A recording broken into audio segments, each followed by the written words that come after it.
കേരളത്തിലെ തീവ്ര വോട്ടർ പട്ടിക പരിഷ്കരണ സമയപരിധി നീട്ടി കേന്ദ്ര തെരഞ്ഞെടുപ്പ് കമ്മീഷൻ. ഡിസംബർ 16 വരെയാണ് നീട്ടിയത്. അന്തിമ വോട്ടർ പട്ടിക ഫെബ്രുവരി 14-ന് പ്രസിദ്ധീകരിക്കും.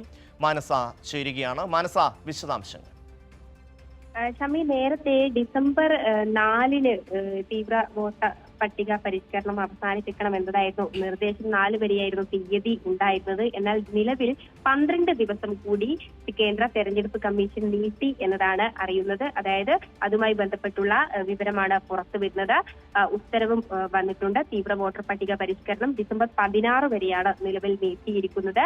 ഇതിന് കാരണമായി പറയുന്നത് നിലവിൽ 85% ഈ ഫോമുകളൊക്കെയും തന്നെ പൂരിപ്പിച്ച് സമർപ്പിക്കപ്പെട്ടിട്ടുള്ളത്. ഇനി 15% കൂടി ആളുകളുടെ ഇത് പൂരിപ്പിക്കാനുണ്ട്. അതോടൊപ്പം തന്നെ 1 ലക്ഷം ആളുകളെ കണ്ടെത്താനുമുണ്ട്. ഇതൊക്കെയും തന്നെ നിലവിൽ നടക്കേണ്ട ഒരു സാഹചര്യമാണ്. ഡിസംബർ 4-ലേക്ക് ഇത് പൂർത്തിയാകില്ല എന്ന രീതിയിലുള്ള നിഗമനം തന്നെയാണ് ഈ ഒരു തീയതി നീട്ടാനുള്ള ഒരു നീക്കത്തിലേക്ക് കേന്ദ്ര തെരഞ്ഞെടുപ്പ് കമ്മീഷൻ നീങ്ങിയത് എന്ന് തന്നെയാണ്. ഒപ്പം തന്നെയാണ് ഇതുമായി ബന്ധപ്പെട്ട ഉള്ള കാര്യങ്ങളിൽ BJP ഒഴികെയുള്ള രാഷ്ട്രീയ പാർട്ടികളൊക്കെയും തന്നെ ഇക്കാര്യം നീട്ടിവെക്കണമെന്ന ആവശ്യം ഉന്നയിച്ചിരുന്നു.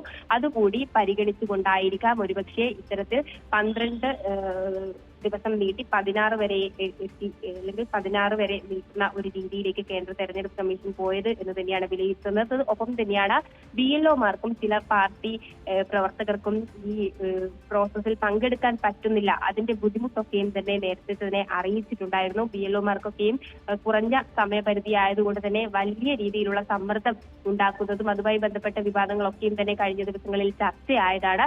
ഇതൊക്കെയും തന്നെ മുന്നിൽ ഉള്ളത് കൊണ്ടായിരിക്കാം ഒരുപക്ഷെ കേന്ദ്ര തെരഞ്ഞെടുപ്പ് കമ്മീഷന്റെ ഭാഗത്തു നിന്ന് ഇത്തരത്തിലൊരു നീക്കം ഉണ്ടായിട്ടുണ്ടാവുക. തീർച്ചയായും നിലവിൽ 12 ദിവസം കൂടിയാണ് നീട്ടിയിരിക്കുന്നത്. അതായത് ഡിസംബർ 16 വരെ.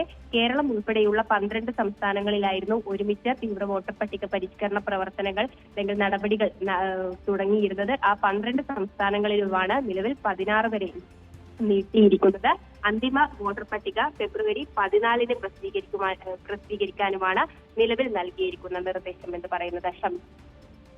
മാനസയാണ് വിശദാംശങ്ങൾ നൽകിയത്.